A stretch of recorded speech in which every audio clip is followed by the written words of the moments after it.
Welcome to Signal to Alpha, your essential market briefing. I'm Lady Muriel, cutting through the noise to deliver what moves markets today. Let's get you your alpha before the opening bell. Here's what's moving markets this morning. The Iran ceasefire brokered Tuesday night is already showing cracks. Regional attacks, Hezbollah complications, and disputed Strait of Hormuz access are testing the fragile two-week truce. The U.S. Navy wants $3 billion to replenish missile stocks, while a record 70% of voters say taxes are too high. And Virginia's governor is taking heat for claiming credit on $7 billion in deals her predecessor actually secured. Let's start with the Iran situation, because this directly impacts energy markets and defense spending. President Trump announced the ceasefire Tuesday night after threatening Iran to reopen the Strait of Hormuz by 8 p.m. The deal held for barely hours before Gulf states reported massive attacks. Saudi Arabia intercepted 9 drones. The UAE stopped 17 ballistic missiles and 35 drones. Kuwait dealt with 42 drones and 4 missiles. The big complication? Israel launched its largest strike yet on Hezbollah in Lebanon, which wasn't covered by the ceasefire. Iran's foreign minister is now saying the U.S. cannot have both ceasefire and continued war via Israel, threatening to scrap the whole deal.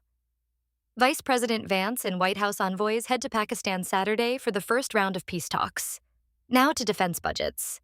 The Navy is requesting $3 billion to replenish Tomahawk missiles after launching at least 850 since the Iran war began February 28th.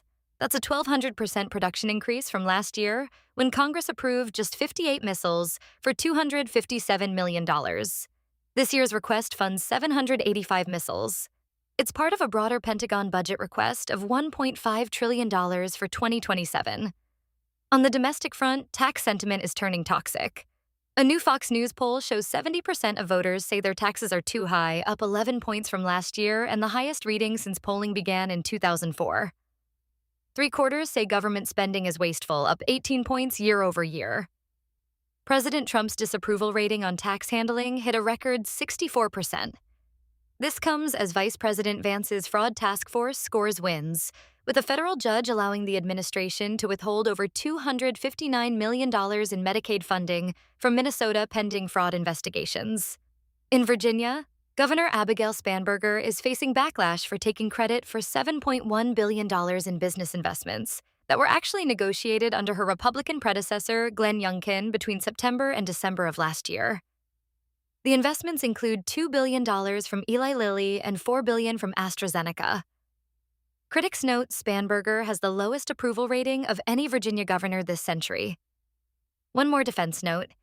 Britain's only warship deployed to the eastern Mediterranean, the HMS Dragon, is now docked for water system maintenance, weakening visible UK presence just as the ceasefire takes hold. That's your signal to Alpha for today. Subscribe for tomorrow's essential market briefing. Trade smart, stay informed. Check us out at capitalcopilot.io.